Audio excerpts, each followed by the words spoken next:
Only the maid's daughter dared speak to the billionaire's silent mother. But when her hands began to move, every whisper, every secret in the room stopped breathing. They say silence has a sound, if you listen closely enough. In the grand halls of the Blackwood estate, silence wasn't absence, it was power. No one dared disturb it. No one, except a 10-year-old girl with dust on her shoes and light in her hands. "Good evening," she signed. The woman who hadn't heard a voice in decades looked up, and the world stopped breathing. From that moment, nothing in the Blackwood family, or in their history, would ever sound the same again. This isn't just a story about wealth and silence. It's about a language that can't be heard, but can heal. A secret buried in bloodlines and time, awakened by the smallest act of kindness. And before I forget, where are you watching from today? Leave a comment below. We love seeing how far these stories reach. Enjoy the story. A single act of kindness can echo through a generation. The grand ballroom of the Blackwood estate was a sea of glittering jewels and hushed, important whispers. But 10-year-old Lily saw none of it. Her eyes were fixed on the dust bunnies hiding beneath a velvet curtain, a silent rebellion against the perfect, polished world she was paid to ignore. The air in the Blackwood mansion was different. It wasn't just the temperature, perfectly controlled to a crisp 72 degrees, or the faint scent of lemon polish and old money. It was the silence. A heavy, expensive silence that clung to the marble floors and high, vaulted ceilings. Lily, with her sunshine blonde hair tied back in a simple ponytail, felt it most. At 10 years old, she was a connoisseur of silences. There was the comfortable silence she shared with her mother, Sarah, on the bus ride home, their shoulders gently bumping with the rhythm of the road. There was the tense silence of an empty pantry the week before payday. And then there was this, the Blackwood silence. A silence that wasn't empty, but full of things unsaid. "Lily, stay close," her mother whispered, her voice a tiny thread in the vast tapestry of the ballroom. Sarah's uniform was a stark, simple black against the vibrant colors of the guests' gowns. Her hands, though, were what Lily always noticed. Red and raw from cleaning, but always gentle. Always there to smooth Lily's hair or straighten her collar. Tonight was the annual Blackwood Foundation Gala, a night when the city's wealthiest gathered to congratulate themselves on their generosity. For Sarah, it meant double the work. For Lily, it meant an evening of staying invisible, a ghost in the background of a fairy tale she wasn't part of. She was only here because Mrs. Gable, the regular babysitter, had the flu. Lily was good at being invisible. She had learned to walk without making a sound, to observe without being seen. It was a skill honed by years of living in the margins of other people's lives. From her discreet corner near the orchestra, Lily watched the parade of guests. They were like birds of paradise, preening and posing, their laughter like the clinking of champagne glasses. They all flocked around Mr. Michael Blackwood, the man who owned this palace, this city, this very air they breathed. He was tall and handsome, with a smile that never quite reached his eyes. His eyes, a cool, calculating gray, swept the room, assessing, always assessing. But it was his mother, Eleanor Blackwood, who held Lily's attention. She sat in a plush armchair near the roaring fireplace, a solitary island in the swirling sea of the party. Her silver hair was coiled in an elegant knot, and a magnificent pearl necklace graced her throat. But her eyes, a startlingly bright blue, were distant. She watched the festivities with a polite, vacant smile, completely alone in a room full of people. No one spoke to her. They would nod in her direction, a gesture of respect to the family matriarch, but no one approached. No one engaged. Because Eleanor Blackwood was deaf. Lily had heard the staff whisper about it. A childhood illness had stolen her hearing decades ago. She lived in a world of silence, a silence far deeper and more profound than the one that filled her grand home. Lily's heart ached for her. It was a strange, sharp pang of empathy for a woman she had never met, a woman who lived in a world so different from her own. A commotion near the entrance drew Lily's attention. A server, a young man with nervous, darting eyes, had stumbled, sending a tray of canapes cascading onto the floor. A collective gasp rippled through the room. Mr. Blackwood's jaw tightened, a muscle flexing in his cheek. The young man turned beet red, stammering apologies as he scrambled to clean up the mess. "Get him out of here," Mr. Blackwood said, his voice low and cold. Two security guards materialized, and the server was escorted away, his career at Blackwood Manor likely over. The incident was over in a minute. The mess cleared, the smooth surface of the party restored. But the chill of Mr. Blackwood's dismissal lingered in the air. Lily looked back at Eleanor. The old woman hadn't turned, hadn't reacted. She had missed the entire drama. Her isolation was so complete, it was as if she were encased in glass. A beautiful, forgotten statue. Later, as the evening wore on, Lily saw her chance. Her mother was busy in the kitchen, overseeing the dessert service. Mr. Blackwood was engrossed in a conversation with the senator. Eleanor was still alone, her gaze now fixed on the flames dancing in the fireplace. Taking a deep breath, Lily slipped away from her corner. She walked purposefully, her small feet making no sound on the thick Persian rug. She stopped a respectful distance from Eleanor's chair. The old woman didn't notice her. Lily raised her hands. Her fingers, small and nimble, began to move. They danced in the air, forming shapes and symbols, weaving a silent language that was as beautiful and expressive as any spoken word. "Good evening," she sighed. "The fire is beautiful, isn't it?" Eleanor's head snapped up. Her bright blue eyes, which had been so distant, so clouded, suddenly sharpened with focus. A look of stunned disbelief washed over her face. She stared at Lily, at her moving hands, as if seeing a ghost. Then, slowly, hesitantly, her own hands rose. They were stiff and used to this silent dance. But the movements were there, remembered from a lifetime ago. "You speak?" She signed, her fingers trembling slightly. Lily smiled, a warm, genuine smile that crinkled the corners of her eyes. "Yes, I do." A low murmur began to ripple through the ballroom. The conversations, the laughter, the clinking of glasses, it all started to fade. One by one, the guests turned to stare. They saw the billionaire's deaf mother, the woman no one spoke to, engaged in a lively, animated conversation with a little girl in a simple blue dress. The maid's daughter. Mr. Blackwood's conversation with the senator faltered.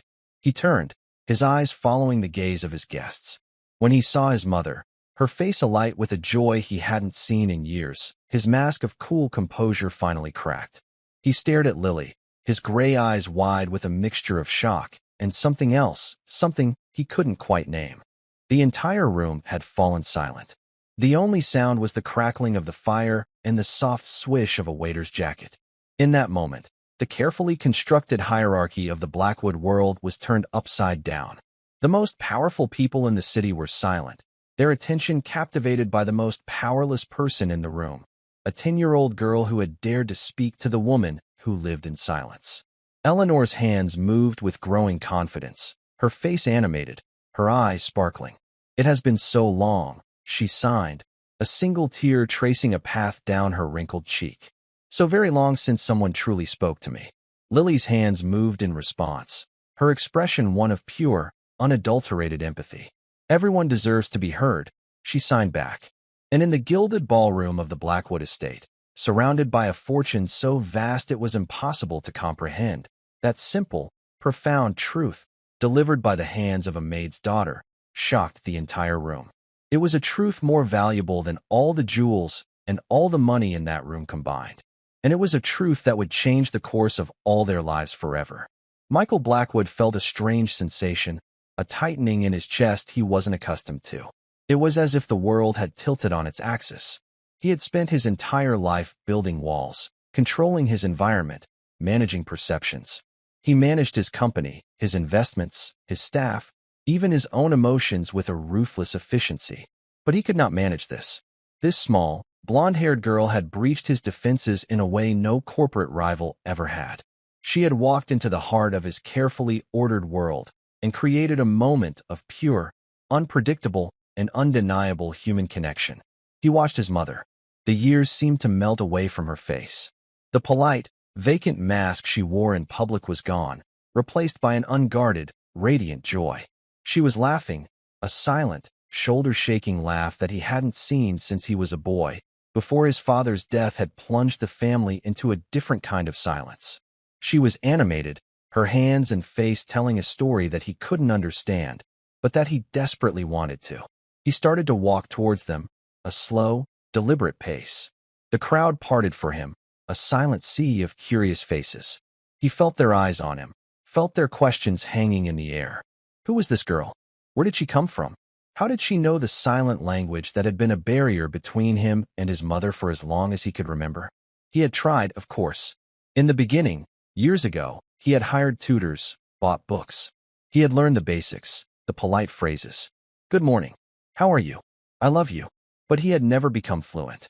He was a busy man, with a business empire to run. The stilted, clumsy conversations had frustrated him. It was easier, more efficient, to write notes, to rely on lip reading, to let the silence grow between them until it became a chasm. He had convinced himself it was enough. Now, watching this child converse with his mother with such effortless grace, he felt a profound and startling shame. He stopped a few feet away, not wanting to break the spell. Lily, sensing his presence, turned to look at him. Her eyes were a calm, clear blue, and she regarded him with a seriousness that was unnerving in a child. There was no fear in her gaze, no awe of the powerful man before her, just a quiet, steady appraisal. His mother saw him then. Her smile faltered for a moment, a flicker of the old sadness returning to her eyes. She signed something to Lily, a quick, questioning gesture. Lily turned back to Michael. Her voice, when she spoke, was clear and soft, yet it carried across the silent room. Mrs. Blackwood says she is happy, the girl said simply. She says it's nice to talk about the garden. No one ever asks her about the garden. The garden.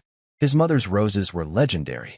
She had spent decades cultivating them, pouring her love and her loneliness into the soil. He hadn't walked through that garden with her in over a decade. He sent a team of professional landscapers to maintain it, another act of efficient, detached care. Tell her, he started, his voice hoarse.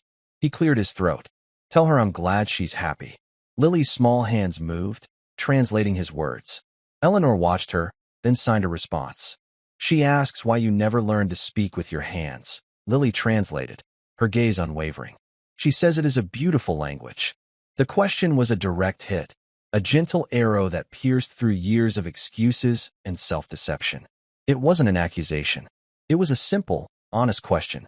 And in the face of this child's unflinching gaze, he had no answer.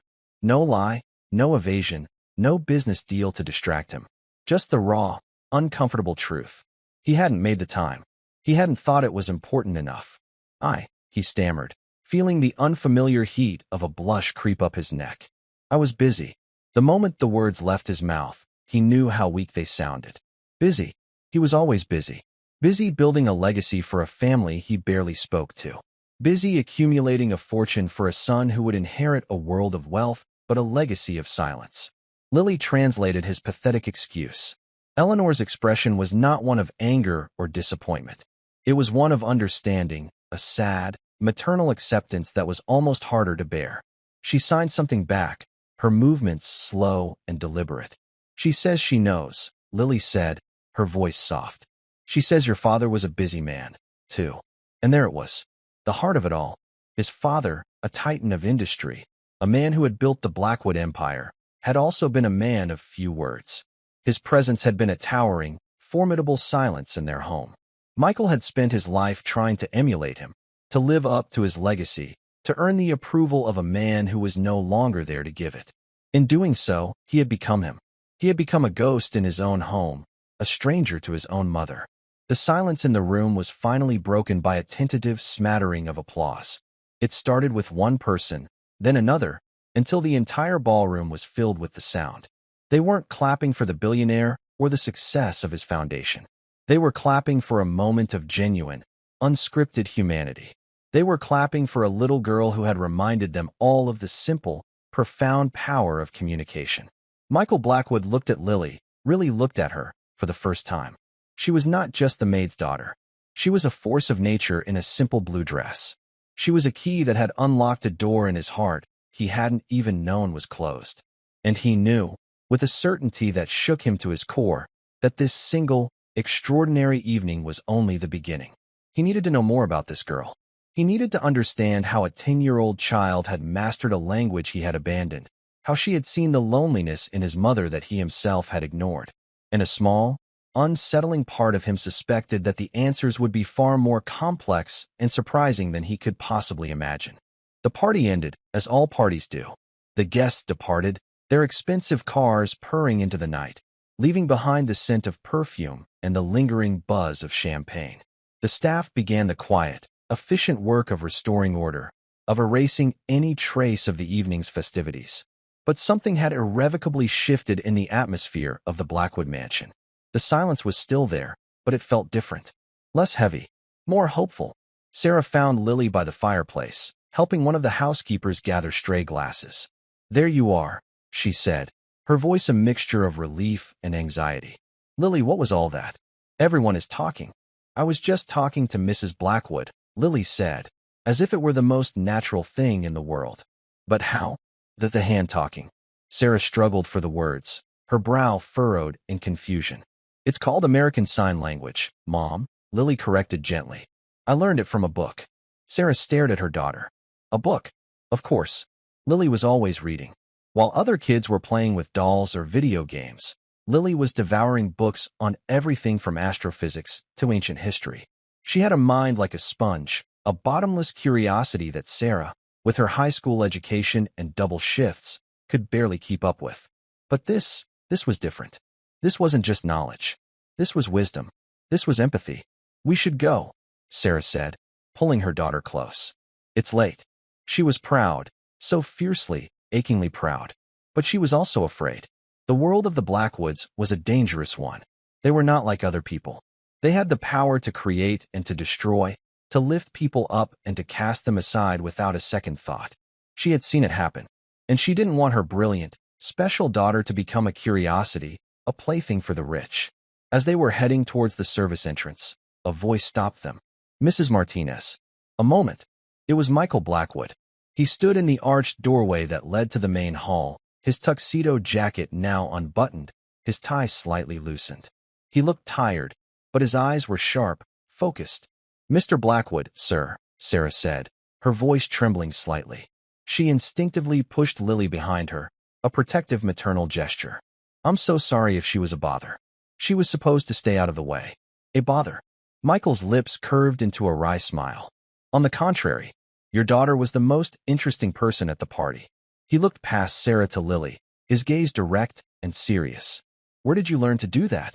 Lily peeked out from behind her mother. "The library," she said. "The library," he repeated, as if tasting the word. "And why?" Lily paused, considering the question. "Because she looked lonely," she said finally. "It's not good to be lonely." The simple, profound honesty of her answer seemed to land a physical blow. Michael was silent for a long moment, his carefully constructed world rearranging itself around this new, unexpected truth. He had wealth, power, influence. He could buy anything he wanted, command anyone he chose. But he had forgotten the simple, fundamental human need to not be lonely. A 10-year-old girl had just taught him a lesson he hadn't even known he needed to learn. "I would like to hire your daughter," he said, the words sudden and decisive. Sarah's eyes widened in alarm. "Hire her? Sir, she's a child. She needs to go to school." "Not to work," he clarified quickly. "To be a companion. For my mother. An hour or two after school. She would be a tutor, a conversation partner." He looked at Sarah, his gaze softening. "I will pay you, of course. Handsomely. Enough that you will not have to work double shifts anymore. Enough that you can be home with your daughter when she gets home from school." Sarah was stunned into silence. It was an offer that could change their lives. A way out of the constant struggle, the month-to-month desperation. But it meant letting her daughter deeper into this world, a world that glittered on the surface but had a cold, hard darkness underneath. I don't know," she stammered. "Please," Michael said. And the word, coming from this powerful, commanding man, was so unexpected, so stripped of artifice, that it was more compelling than any order. "Your daughter gave my mother a gift tonight that I have been unable to give her for 30 years. She made her happy." He looked down at Lily, a genuine, unforced smile finally reaching his eyes. "I have a feeling she has a lot more to teach us." And so it was decided. Lily, the maid's daughter, became the companion to the billionaire's deaf mother. It was a strange, unprecedented arrangement, the talk of the town for weeks. But in the quiet, sun-drenched rooms of the Blackwood mansion, away from the prying eyes and gossiping tongues of the outside world, something remarkable began to happen. A friendship blossomed, A bridge was built across a chasm of silence, and a little girl with an old soul began to unlock the secrets that had been hidden in the heart of the Blackwood family for generations. And as she did, she would discover that she had a secret of her own, a legacy far more powerful and extraordinary than anyone could ever have imagined. The first few weeks of Lily's new job settled into a quiet, comfortable routine. Every day after school, a sleek black car, the same one that drove Mr. Blackwood to his towering office downtown, would be waiting for her. The driver, a kind man named Arthur with a gentle smile and impeccably white gloves, would open the door for her as if she were a visiting dignitary. At first, the kids at school would stare, their noses pressed against the classroom windows, whispering and pointing. But Lily, with her serene composure, paid them no mind. Her world was expanding in ways they couldn't possibly understand. She and Eleanor would spend their afternoons in the solarium, a vast, glass-walled room filled with exotic plants and the scent of damp earth and blooming orchids. It was Eleanor's favorite room, a vibrant, living world that she had cultivated as her silent sanctuary. Here, surrounded by life, they would talk for hours. Their conversations, a silent ballet of hands and expressions, were a universe unto themselves. Lily learned that Eleanor had grown up in the countryside, a wild, barefoot girl who loved climbing trees and knew the names of all the constellations. She had dreamed of being an astronomer, of charting the stars. But a fever at the age of 12 had stolen her hearing, and with it, her dreams. Her world had shrunk, becoming a place of muffled sounds and frustrating misunderstandings. She was sent to a special school, taught to read lips and speak, her voice a flat, hollow sound she herself could not hear. Sign language was discouraged then, seen as a crutch, a visible marker of her difference. So she had packed it away, along with her dreams of the stars. My husband, Robert, she signed one afternoon, her gaze distant, fixed on a bird of paradise with a fiery orange crest. He was a good man, a brilliant man, but he was loud. His voice, his presence, it filled every room. After I lost my hearing, he didn't know how to be quiet with me. The silence made him uncomfortable. Lily's hands moved gently, her expression full of a child's simple, profound wisdom. Quiet can be beautiful. You just have to know how to listen to it. Eleanor looked at her, a slow, genuine smile spreading across her face. In all her 80 years, no one had ever said anything like that to her. People saw her deafness as a lack, an absence. This child saw it as a different way of being, a different language of the soul. Lily, in turn, opened up her own world to Eleanor. She told her about her mother, about their small, clean apartment that always smelled of laundry soap and cinnamon. She described the plots of the books she was reading, her hands flying as she acted out the parts of brave knights and clever princesses and scientists who discovered new worlds. It was during one of these sessions that Lily's extraordinary knowledge first truly revealed itself. Eleanor had an old, leather-bound book on her lap, a collection of poetry. She pointed to a line, her brow furrowed. It was in Latin. Amor vincit omnia, she signed, her fingers spelling out the unfamiliar words. I remember my father used to say this. I never knew what it meant. Lily leaned over, her blonde ponytail brushing the page. She looked at the words for a moment, her blue eyes focused. Love conquers all, she signed without hesitation. Eleanor stared at her, her hands still. You know Latin? Lily simply nodded, as if it were no more surprising than knowing how to tie her shoes. I read it in a book at the library. She then proceeded to sign the next few lines of the poem, translating the complex, ancient verse into flawless, graceful American Sign Language. Eleanor watched, mesmerized.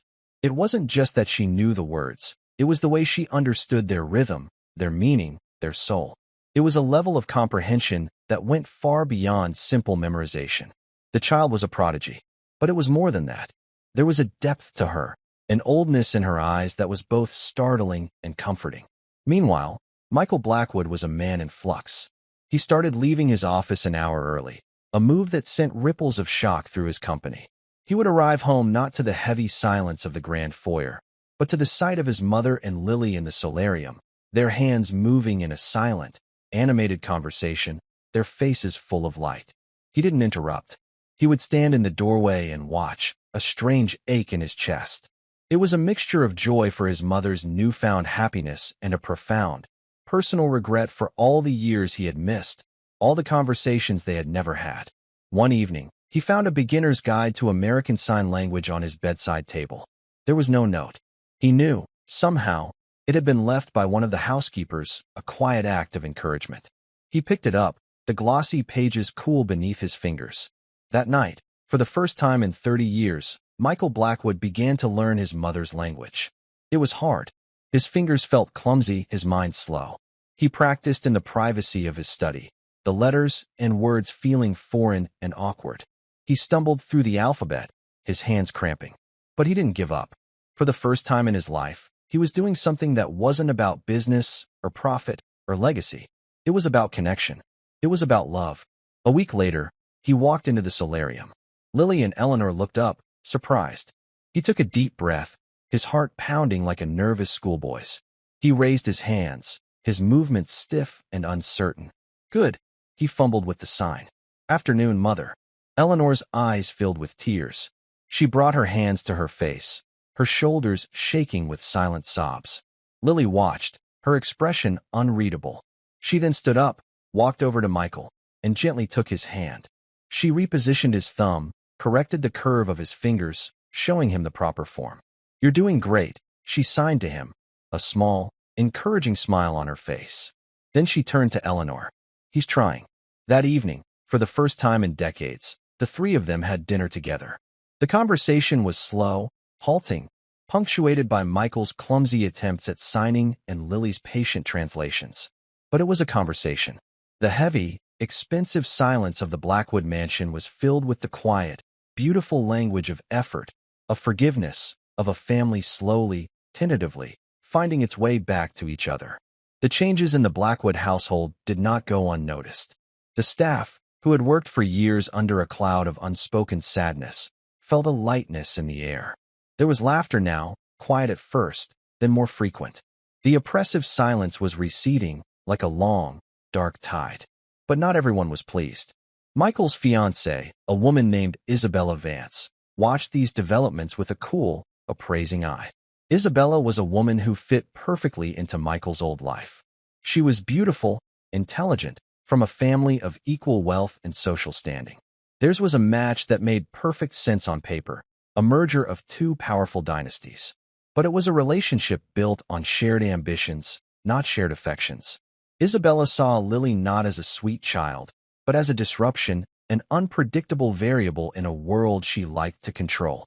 It's sweet, Michael, really, she said one evening, swirling a glass of red wine as they sat in the formal living room. But don't you think it's a little strange? Your mother has the best care money can buy. Why does she need this charity case to keep her company? She's not a charity case, Isabella, Michael said, his voice sharp.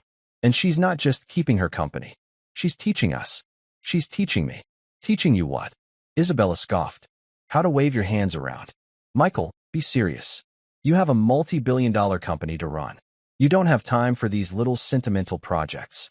Maybe I've been making time for the wrong things, he said, his gaze distant. The words hung in the air between them, a clear and undeniable challenge to the life they had planned together.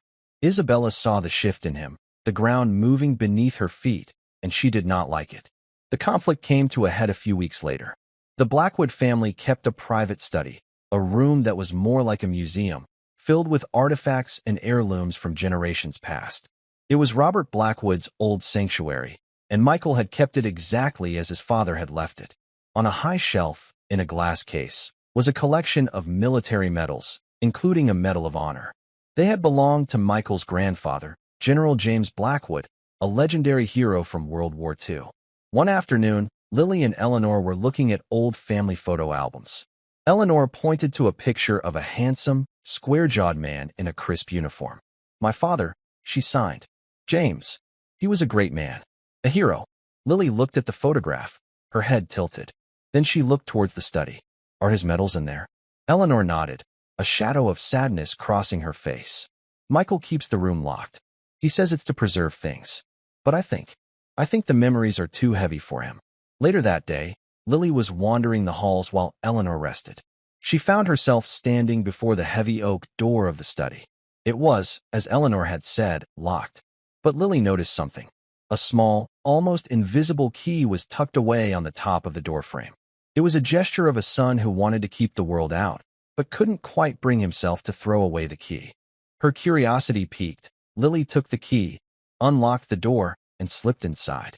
The room was dark, the air thick with the smell of old paper and leather. Sunlight struggled through the heavy velvet curtains. And there, on the wall, was the glass case. She stood on her tiptoes, her fingers tracing the glass over the Medal of Honor, the nation's highest award for valor. She wasn't just looking at the medal. She was reading it. Her eyes scanned the inscription, her expression one of intense concentration. It was as if she were absorbing not just the words, but the history, the sacrifice, the very essence of the man who had earned it. "What are you doing in here?" The voice was sharp, cold. Lily spun around. Isabella was standing in the doorway, her arms crossed, her face a mask of fury. "This room is private," Isabella snapped.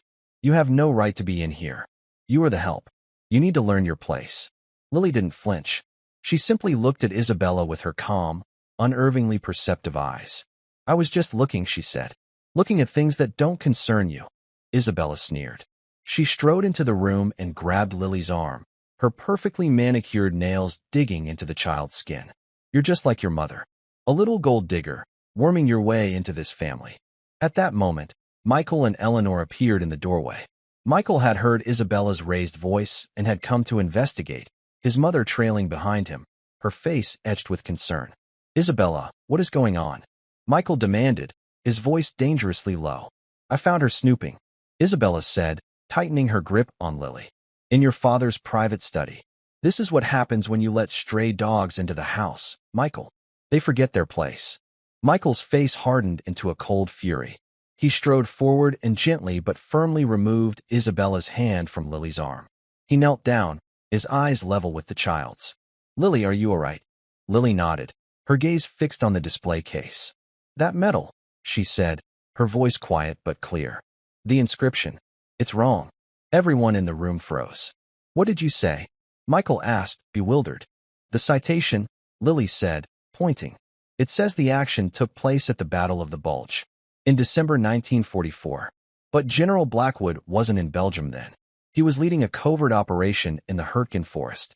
He saved an entire battalion, but it was classified. It was never made public." Michael stared at her, dumbfounded. How could you possibly know that?" Isabella let out a shrill, incredulous laugh. "She's making it up. It's ridiculous. A 10-year-old girl who thinks she knows more than the U.S. Army." But Eleanor was staring at Lily, her eyes wide with a dawning recognition, a memory sparking in the depths of her mind. She remembered her father, years after the war, sitting in this very room, a glass of whiskey in his hand. She had been a young woman then. He had been telling her stories, his voice low, his eyes haunted. Stories he had never told anyone else. Stories about a dark, dense forest, about a lost battalion, about a secret that had to be kept to protect the lives of his men. Eleanor's hands began to move, her signs sharp and urgent. Michael, his own signing still clumsy, struggled to understand. He looked at Lily. "She says you're right," Lily translated, her gaze still fixed on the medal. "She says her father told her the same story. He said the official record was a cover. He said the truth was too important and too dangerous to be told." The room was silent, save for the ticking of a grandfather clock in the corner. Michael felt a chill run down his spine. He was looking at a child who knew a secret history of his own family, a secret that had been buried for over 70 years. It was impossible. It was illogical. And yet, as he looked from the conviction on Lily's face to the tearful confirmation in his mother's eyes, he knew, with a certainty that defied all reason, that it was true. Isabella stared at them, her mouth agape, her perfectly ordered world crumbling around her. She had tried to put Lily in her place, to expose her as a fraud. But in doing so, she had revealed something far more profound and unsettling. This was not just a clever child. This was not just the maid's daughter. This was something else entirely. And for the first time in her life, Isabella Vance was truly, deeply afraid. The girl's knowledge, so specific and so profound, was a key to a lock Michael hadn't even known existed. It was one thing for her to learn sign language from a book, to have an old soul's empathy. It was another thing entirely to know a classified piece of military history, a secret that had died with his grandfather and lived only in the fading memories of his mother. That night, after a tense and silent dinner during which Isabella excused herself with a feigned headache, Michael went to his study. Not his father's study, but his own, a modern, minimalist space of glass and steel. He opened his laptop and began to dig. He was a man who believed in data, in verifiable facts. He spent hours cross-referencing military records, declassified documents, and regimental histories. On the surface, the official story held. General James Blackwood was a hero of the Battle of the Bulge. The citation on his Medal of Honor was consistent across all public records. But Michael was a man who knew how to look beneath the surface. He used his resources, made a few quiet calls to contacts in Washington, men whose families owed favors to the Blackwoods. He asked them to look for anomalies, for sealed files, for anything related to his grandfather's service in the winter of 1944. Days turned into a week. An uneasy truce settled over the mansion. Isabella was cold and distant, watching Lily with a mixture of suspicion and fear. Lily, for her part, seemed unfazed. Her afternoons with Eleanor continued as they always had, a peaceful island in the midst of a silent, brewing storm. They spoke of flowers and stars, of childhood memories and future dreams, the secret of the Hurtgen forest left unspoken between them, a shared and sacred trust. One rainy evening, Michael received a call. It was his contact, a retired four-star general who now sat on the board of a defense contractor. Michael, the old general's voice was gravelly, cautious. You were right to ask. I had to pull a lot of strings, call in favors I was saving for my grandchildren. But I found something. Michael leaned forward, his knuckles white as he gripped his phone. What is it? It's a ghost file, sealed under a 75-year national security directive. The seal expired 2 years ago, but nobody ever bothered to open it. It's a mission report. Operation Winter Pine. Hurtgen Forest. November 1944. The general paused. It was a disaster. The whole battalion was cut off, surrounded. They were given up for dead. But your grandfather, he refused to abandon them. He took a small, volunteer unit behind enemy lines. No support, no communications. The official report says they were all lost. But they weren't, Michael said, his voice a hoarse whisper. No, they weren't. He got them out. Every last one of them. But in doing so, he uncovered something he wasn't supposed to see. Evidence that the battalion had been intentionally sacrificed by a superior officer for, well, the reasons are redacted. But it was a cover-up, a massive one. So they buried the whole thing. They created the story about the Battle of the Bulge, gave him the Medal of Honor to ensure his silence, and classified the truth for 3/4 of a century. Michael felt the air leave his lungs. It was true. All of it. He hung up the phone, his mind reeling. He walked out of his study and found Lily in the library, curled up in a large armchair, a thick book open on her lap. She looked up as he approached, her blue eyes calm and knowing. How? Michael asked, the single word encompassing 1,000 questions. How did you know, Lily? Lily closed her book, marking her page with a small, embroidered bookmark. My grandfather told me. Michael blinked. Your grandfather? Sarah's father. He knew Sarah's father was a retired construction worker living in Florida. Lily shook her head gently. No, my great-grandfather. Sergeant Thomas Martinez. He was there. The world tilted again. Michael sank into the chair opposite her, his mind struggling to process this new, impossible piece of information. He was in the Lost Battalion, Lily continued, her voice as steady as if she were reciting a history lesson. He was one of the men your grandfather saved. He never spoke of the war to anyone, except to my mother when she was a little girl. And she told me. He said General Blackwood was the bravest man he ever knew. He said the general made him promise to never tell the real story. He said the secret would keep his family safe. A maid's daughter, a construction worker's granddaughter, and the descendant of a soldier whose life had been saved by his own grandfather 70 years ago in a dark and frozen forest. It wasn't a coincidence.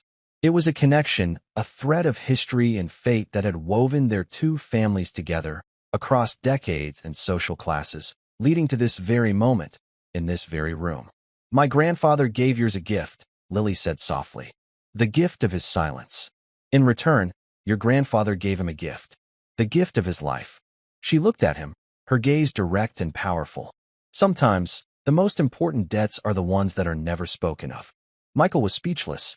He thought of his grandfather, the stern, distant hero from the photographs. He had always been a legend, a myth. Now he was a man who had made impossible choices, who had carried the weight of a terrible secret. And in that moment, Michael felt a connection to him, a sense of understanding that he had never felt before. He looked at Lily, this extraordinary child who carried the history of her family not as a burden, but as a quiet, simple truth. She had not come to the Blackwood mansion seeking a reward or recognition. She had come and spoken to a lonely old woman, simply because it was the kind thing to do. She had honored the unspoken debt of her family not with a demand for payment, but with an act of grace. The next day, Michael called a family meeting. It was just the four of them in the formal living room. Michael, his mother, Lily, and a pale, tense Isabella. Michael began by telling them what he had learned. He spoke of Operation Winter Pine, of the cover-up, of the quiet heroism of his grandfather, and of Sergeant Thomas Martinez. He looked at his mother, and for the first time, he spoke to her in her own language, his signs still hesitant, but now filled with a new confidence and love. He told her he was proud of his grandfather, not for the medal he had been given, but for the man he had truly been. Then, he turned to Isabella. "Isabella," he said, his voice calm but resolute. "You and I, our arrangement is no longer viable. We want different things from life. I want a life of truth, of connection. I am no longer interested in a partnership based on convenience and social standing." Isabella's face, already pale, turned ashen. "You're ending this? For them?" she said, her voice dripping with venom as she gestured towards Lily and Eleanor. "For a sentimental story about a war that happened a century ago? I'm ending this for me," Michael said simply. "Because I am finally becoming the man my grandfather would have wanted me to be. The man my mother deserves as a son." He stood up. "Arthur will see you out." Isabella, for once in her life, was rendered speechless. She shot a look of pure hatred at Lily, then turned and stormed out of the room and out of their lives. A quiet peace settled in the room after her departure. Eleanor came to Michael and put a hand on his arm, her eyes shining with pride and love. She signed to him, "Your father would be so proud." Then she turned to Lily and embraced her, a long, heartfelt hug that spoke volumes more than words or signs ever could. A single act of kindness can echo through a generation. The debt between Sergeant Martinez and General Blackwood had finally been paid, not with money or accolades, but with the healing of a family, the bridging of a silent chasm. The maid's daughter had come to the billionaire's mansion, not to take, but to give. And in doing so, she had given them back to themselves. The story, however, was far from over. For in unlocking the secrets of the Blackwood family, Lily was one step closer to understanding the extraordinary truth of her own. And that was a truth that would prove to be the most shocking revelation of all. With Isabella's dramatic exit, a palpable sense of peace settled over the Blackwood mansion. It was as if a long, unseen storm had finally passed, leaving behind a clean, quiet stillness. The heavy, oppressive silence that had once defined the home was replaced by something new. It wasn't loud, but it was vibrant. It was the soft rustle of pages turning in the library, the quiet click of chess pieces in the den, and, most importantly, the graceful, silent dance of hands weaving stories in the sunlit solarium. Lily was no longer just a companion or a tutor. She was the heart of this new, healing family. She was the bridge between a son and his mother, between the past and the present. She ate dinner with them every night, her presence a small, steady flame at the vast, polished mahogany table. She taught Michael the nuances of sign language, correcting his grammar with the gentle patience of a seasoned professor. She learned to play chess with Eleanor, a game of silent strategy and shared smiles. Sarah watched this transformation with a mixture of awe and trepidation. Her life had changed beyond recognition. As promised, Michael had given her a salary so generous that she had been able to quit her second job, and even her first, the cleaning service she had worked for since Lily was a baby. Michael had insisted she become the official household manager, a title that came with a beautiful suite of rooms on the third floor and the respect of the entire staff. She had time now. Time to read to her daughter at night, to help her with her schoolwork, to simply be a mother. It was everything she had ever dreamed of. Yet, a small thread of worry remained. She saw the way Michael Blackwood looked at her daughter. It wasn't with anything improper, of course, but with a profound, searching curiosity. He watched Lily as one might watch a comet, a beautiful and inexplicable phenomenon. He was a man who solved puzzles for a living, who understood complex systems and global markets. And Lily was a puzzle he couldn't solve. One Saturday afternoon, Michael found Lily in his father's old study. The room was no longer locked. It had become a place of shared history rather than a sealed tomb. Lily was not reading. She was standing before a large, antique globe, her small finger tracing a path across the faded continents. "Planning a trip?" Michael asked, his voice soft. He signed the words as well, his movements becoming more fluid with each passing day. Lily looked up and smiled. "Not yet. I was just looking at places I've read about." Her finger stopped on a small, insignificant dot in the middle of the Pacific Ocean. "This is Henderson Island," she signed. "It's one of the most remote places in the world. It's uninhabited, but it has the highest density of plastic debris reported anywhere on the globe. Ocean currents carry trash from thousands of miles away, and it all washes up on the beaches there." Michael frowned. "I've never heard of it." "It's a sad place," she continued, her expression somber. "A beautiful place that humans have ruined without ever even setting foot on it. It's a reminder that everything is connected, that you don't have to see the consequences of your actions for them to be real." Michael was silent. He walked over to his desk and pulled out his phone, typing the name of the island into a search engine. The screen filled with articles and images, confirming everything Lily had just said. It was a well-documented ecological disaster, yet it was an obscure piece of knowledge, not something a typical 10-year-old would know or even be interested in. "Where did you read about this, Lily?" he asked, his curiosity piqued. Lily simply shrugged. "A geography journal, I think. At the library." But it wasn't just geography. It was everything. One day, she would be discussing the principles of quantum entanglement with an astonishing clarity. The next, she would be identifying a rare Bach cantata playing softly on the radio. She spoke of historical events not as things she had learned, but as things she almost seemed to remember. The question of how she knew things became a gentle obsession for Michael. He understood the story of her great-grandfather. It was a beautiful, powerful story of connection and fate. But it didn't explain the breadth and depth of her knowledge. It didn't explain the Latin, the advanced physics, the obscure ecological facts. Driven by a need to understand this miracle in his life, he decided to do something that felt like a betrayal, yet necessary. He hired a private investigator, not to spy on Lily, but to understand her history. He wanted to know everything about Sergeant Thomas Martinez and his family. He felt he owed it to Lily, and to his grandfather, to know the full story of the man whose legacy was now so intertwined with his own. The investigator was discreet, a former FBI agent named David Chun who specialized in historical and genealogical research. He was the best in the business. Michael gave him the only information he had.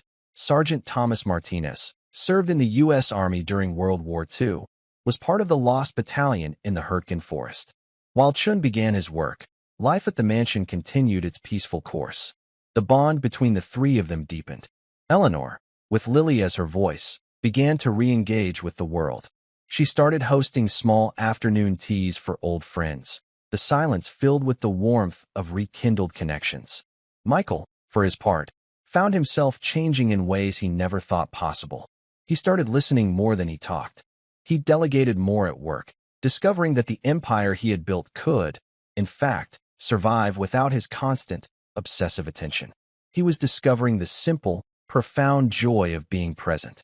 One evening, about a week after he hired the investigator, Michael received a call from David Chun. "Mr. Blackwood." Chin's voice was tight, strained. "We have a problem. A very strange problem." "What is it?" Michael asked, a knot of apprehension tightening in his stomach. "Sergeant Thomas Martinez," Chin said. "He existed. His service record is exactly as the declassified files suggest. He was a hero, twice decorated for bravery before the Hurtgen incident." Chin paused. "But, Mr. Blackwood, Thomas Martinez had no children." The line went silent. Michael felt a wave of dizziness, as if the floor had dropped out from under him. "What? That's impossible. He was Lily's great-grandfather." According to the official record, Chun continued, his voice heavy. He never married. He came home from the war, worked as a carpenter for 40 years, and died in 1988. He was the last of his line. His parents were immigrants, and his only brother was killed at Pearl Harbor. There's no marriage certificate, no birth records, no census data that lists him with a wife or child. By all official accounts, his family line ended with him. There has to be a mistake, Michael insisted, his mind racing. A secret family? An adoption? There had to be a logical explanation. That's what I thought, Chin said. So I dug deeper. I found his military medical records. Sergeant Martinez came home from the war with a severe injury. A piece of shrapnel. The wound saved his life in a firefight, but, Mr. Blackwood, the injury made it physically impossible for him to have children.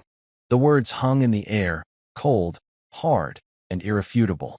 Michael sank into his chair, the phone feeling like a lead weight in his hand. Lily. Her story. The foundation upon which their new family was built. It was a lie. But how? How could she know the details of the secret mission? Why would she invent such a story? It didn't make sense. Lily wasn't a liar. She was the most honest, pure-hearted person he had ever met. He ended the call, his mind a maelstrom of confusion and a strange, deep-seated sense of betrayal. He walked through the quiet mansion, his footsteps echoing in the grand halls. He found Lily and his mother in the library, sitting by the fire, a book of constellations open between them. They both looked up as he entered, their faces glowing with warmth and affection. His heart twisted. How could he confront them? How could he bring this cold, hard fact into their perfect, peaceful world? He looked at Lily, at her bright, intelligent eyes, her serene smile. A child who knew the secrets of the stars and the hidden corners of history. A child who, according to all available data, should not exist. The puzzle of her existence had just become infinitely more complex. She was not the descendant of a man his grandfather had saved. She was something else. And the truth, he suspected, was going to be more unbelievable, more shocking, and more world-altering than he could ever have prepared for. The maid's daughter had brought light and truth into his home, but she was, herself, the greatest mystery of all. And he was beginning to realize that to solve it, he would have to question the very nature of reality itself. And that's where we'll end the story for now. Whenever I share one of these, I hope it gives you a chance to step out of the everyday and just drift for a bit. I'd love to know what you were doing while listening. Maybe relaxing after work, on a late-night drive, or just winding down. Drop a line in the comments. I really do read them all. And if you want to make sure we cross paths again, hitting like and subscribing makes a huge difference. We are always trying to improve our stories, so feel free to also drop your feedback in the comment section below. Thanks for spending this time with me.